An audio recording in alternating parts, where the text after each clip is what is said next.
Confirmed reactivation of nuclear silo. COM team, continue your mission. Engage. Stand by. We're analyzing the situation. Here comes the snow. Shoot down the enemy. I'll run a plane analysis and fill you in ASAP.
So this is the hidden truth about the war.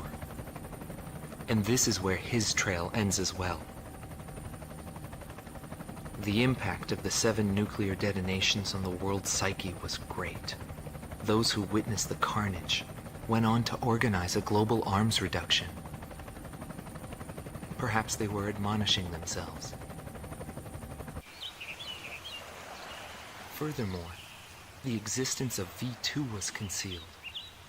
The events that occurred after the war faded from people's memories, and these men were also sealed away from history. Maybe this was one path to achieve peace. And here the curtain falls on this story. However, that does not mean their own stories came to an end. A nation is comprised of the individuals who live in its borders. It can only become a nation when it is supported by those individuals. But mercenaries who cross lines and allegiance for money have no country to protect. They only fight for their own power and fame. But if that was the case, then why did I lose to him? Maybe not having the burden of a nation allows you to fly faster.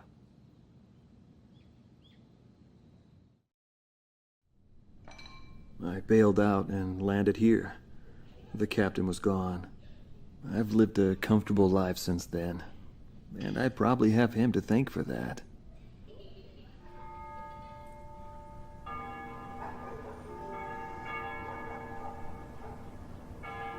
They ring the bells here at dusk to honor the liberation of the capital. It signals peace, but to me, they are the sounds of death.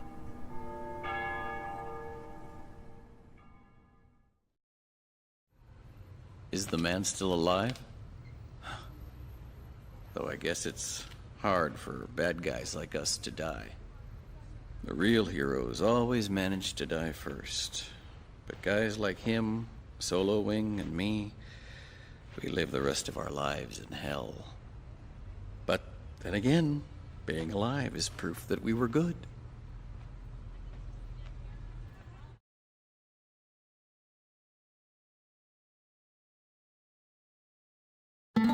Marcela Vasquez, the Espada team's number 2 and former member of the Sapan Air Force, 9th Air and Land Division, 11th Tactical Fighter Squadron.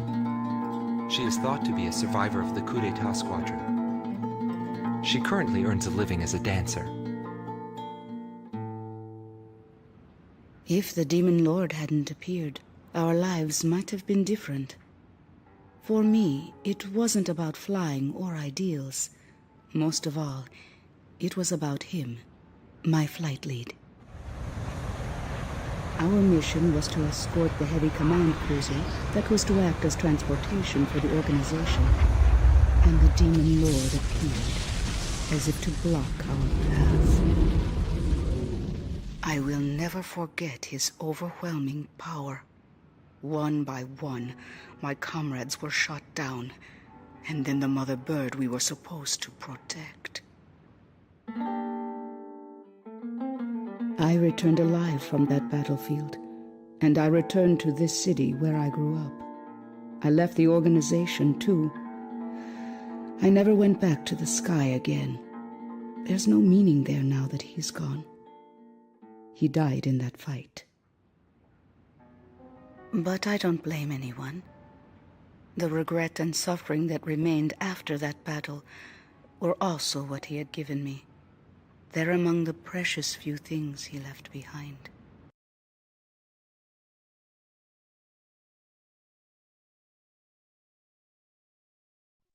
Anthony Palmer, former lieutenant of the Ocean Air Defense Force, 8th Air Division, 32nd Tactical Fighter Squadron. He's been missing for some time, along with Captain Bristow of the same unit, since the decisive Battle of Valdreich.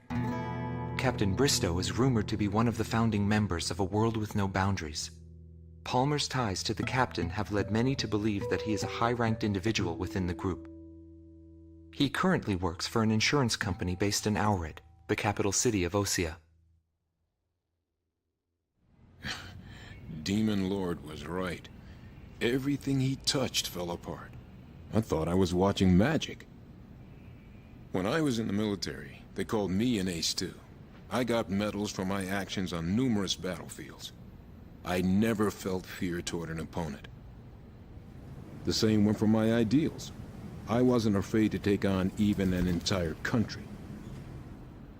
But when I was fighting him, something felt different. At first, I didn't know what it was. It wasn't until I noticed my hands shaking on the flight stick that I realized. It was fear. It's embarrassing, but once I felt that, I couldn't fly anymore. I felt guilt toward my companions at the time. There's always a war somewhere, and I'm sure he's on some battlefield somewhere fighting even now. He'll always have a place to live.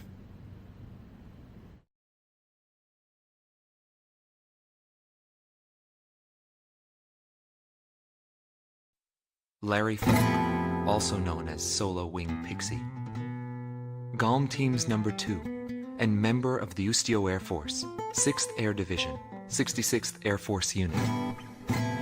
That's right. This man was his buddy, and his enemy. I should have died that day, but I didn't.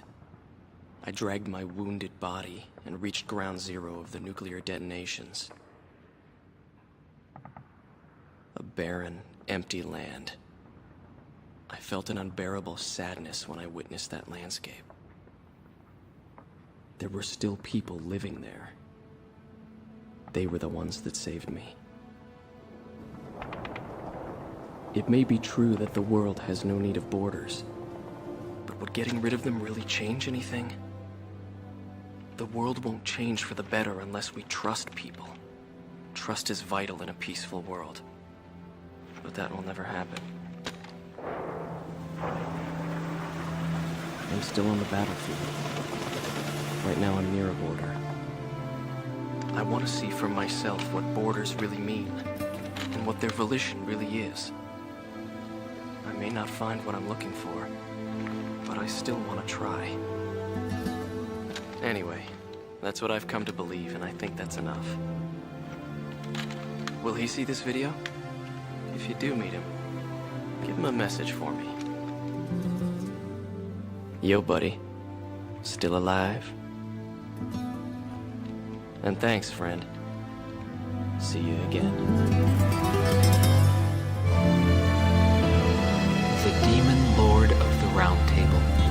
A warrior who soared through the Balkan War, inspiring both fear and admiration. His presence filled the skies for but a few short months before he disappeared. Apart from that, nothing is known about him. I was never able to find out what kind of a person he really was. But whenever they talked about him, they always had a slight smile on their faces. That, perhaps, may be my answer.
you.